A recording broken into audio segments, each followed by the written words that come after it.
Shalom Sobat Maestro, berjumpa kembali dengan saya, Pendeta Dr. Sayang Tarigan MTH dari Kasih Doa dan Kehidupan Ministry. Jikalau Sobat Maestro sudah siap mendengar firman Tuhan, mari sama-sama buka Kolose 2 ayat 6-7. Kolose 2 ayat 6-7. Saya bacakan bagi setiap kita semuanya. Kamu telah menerima Kristus Yesus Tuhan kita. Karena itu hendaklah hidupmu tetap di dalam Dia.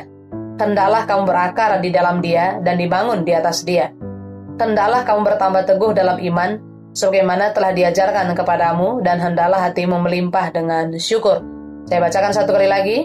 Kamu telah menerima Kristus Yesus Tuhan kita. Karena itu hendaklah hidupmu tetap di dalam Dia.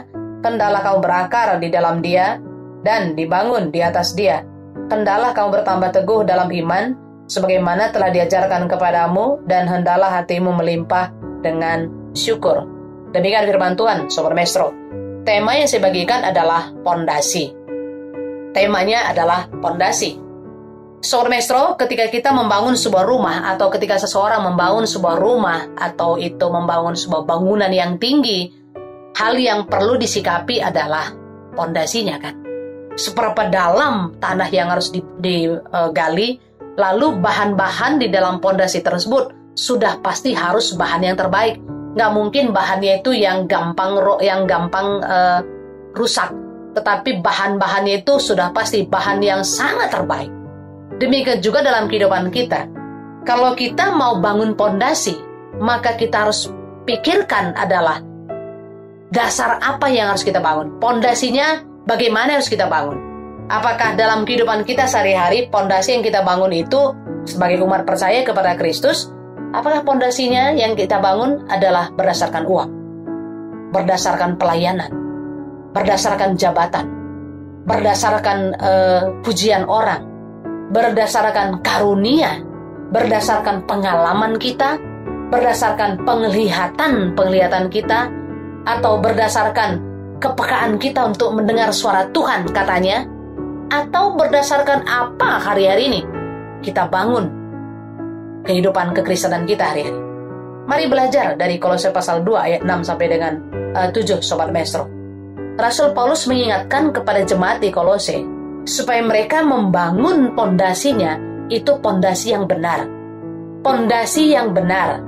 Yang pertama, pondasi yang harus dibangun adalah tetap dalam Kristus. Memang untuk tetap dalam Kristus itu tidaklah mudah.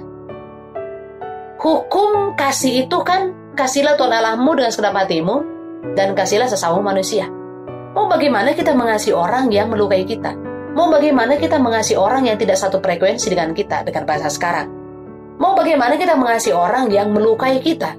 Bagaimana kita mengasihi orang yang tidak seide dengan kita?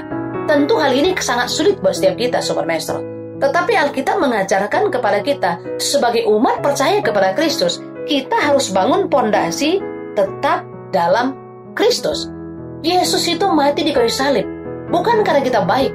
Yesus menebus kita, menebus segala pelanggaran dosa kita bukan karena kita baik, tetapi karena kasih Allah begitu besar. Itu membuat kita sampai hari ini tetap memiliki iman hanya kepada Kristus, kan? Sampai hari ini kita ada bukan karena hebatnya kita, kan? Tetapi karena anugerah, tetapi karena kasih Allah yang Tuhan berikan bagi kita melalui pengorbanannya di kayu salib tentunya. Makanya Sobat Maestro, poin pertama, pondasi yang harus kita bangun dalam kekristenan kita, pondasi yang harus kita bangun di dalam kehidupan kita sehari-hari adalah tetap dalam Kristus. Lalu pondasi yang kedua adalah berakar dalam Kristus. Maksud daripada berakar dalam Kristus adalah hubungan. Bagaimana tercipta hubungan? Baca Alkitab. Bagaimana tercipta hubungan? Renungkan firman Tuhan yang kita baca. Mendengar khotbah di YouTube, mendengar khotbah di ibadah, itu tidak sama dengan ketika kita baca Alkitab. Karena ketika kita baca Alkitab, itu sudah pasti pribadi kita. Makanya, bangun jam doa kita secara pribadi, bangun untuk membaca Alkitab itu secara pribadi. Supaya apa? Supaya kita berakar dalam Kristus. Lalu poin yang ketiga adalah dibangun di atas Kristus. Maksud daripada dibangun di atas Kristus adalah punya pemikiran seperti pikiran Kristus. Dalam Kolose 3 ayat 2 berkata begini, pikirkanlah hal-hal yang di atas bukan yang di bumi. Jangan pikirkan hal yang sementara. Jangan pikirkan, ya yang penting saya senang, orang lain gak senang, ya gak apa-apa juga. Jangan pikirkan hal seperti itu. Jangan punya pemikiran yang pikiran duniawi. Tapi kita harus punya pemikiran Kristus. Di dalam Filipi pasal yang keempat, ayat yang ke-8 berkata begini, akhirnya saudara-saudara, semua yang benar, semua yang mulia, semua yang adil, semua yang suci, semua yang manis, semua yang sedap didengar, semua yang disebut kebajikan dan patut dipuji, pikirkanlah semuanya itu. Pikirkan hal-hal yang baik, pikirkan hal-hal yang benar. Setiap pikiran-pikiran kita yang mulai melayang-layang, nah kita harus kembalikan pikiran kita itu kepada pikiran Kristus. Makanya dalam Alkitab berkata begini, aku menawan pikiran dan menaklukkannya kepada Kristus. Kita harus taklukkan pikiran kita ini kepada Kristus. Jangan taklukkan pikiran kita kepada asumsi orang, kepada perkataan orang, kepada hal-hal yang ada dalam dunia, tetapi kepada ketakutan demi ketakutan mungkin. Tapi pikirkanlah atau selaraskanlah pikiran kita dengan pikiran Kristus. Itulah yang disebut dengan dibangun di atas Kristus. Lalu poin keempat adalah bertambah teguh dalam iman kepada Kristus. Maksud daripada bertambah teguh dalam iman kepada Kristus adalah ada komitmen, ada kesetiaan sampai akhir. Teladan yang paling hebat dalam hidup kita adalah Kristus. Teladan yang paling ajaib dan paling layak kita teladani adalah Yesus. Dia mati sampai di salib. Untuk siapa? Supaya kita menerima jaminan keselamatan, kehidupan yang kekal. Amin.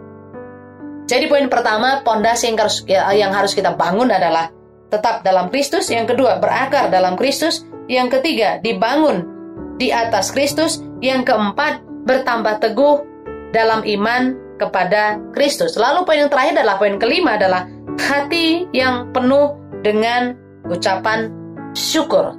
Tentunya Sobat Maestro, kalau kita bicara tentang ucapan syukur, itu tidak semudah dengan seperti apa yang saya ucapkan.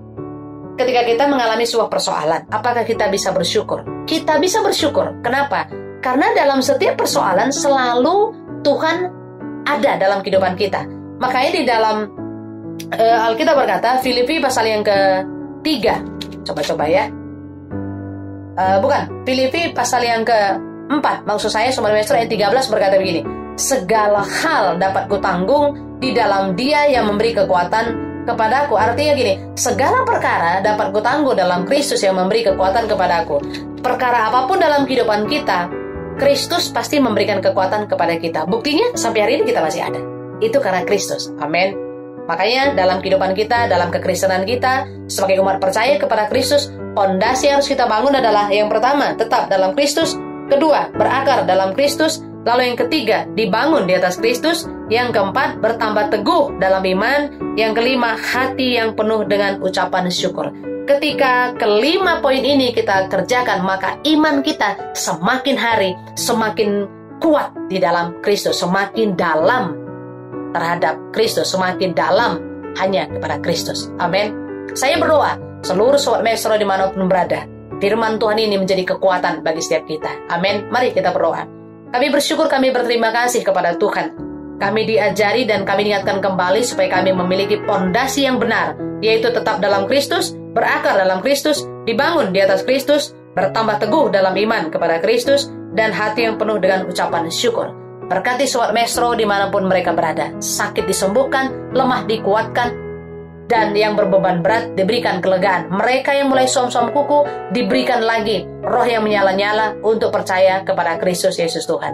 Terpuji nama Tuhan. Dalam nama Tuhan Yesus kami mengucap syukur dan berdoa. Sama-sama kita katakan amin. Tuhan Yesus memberkati.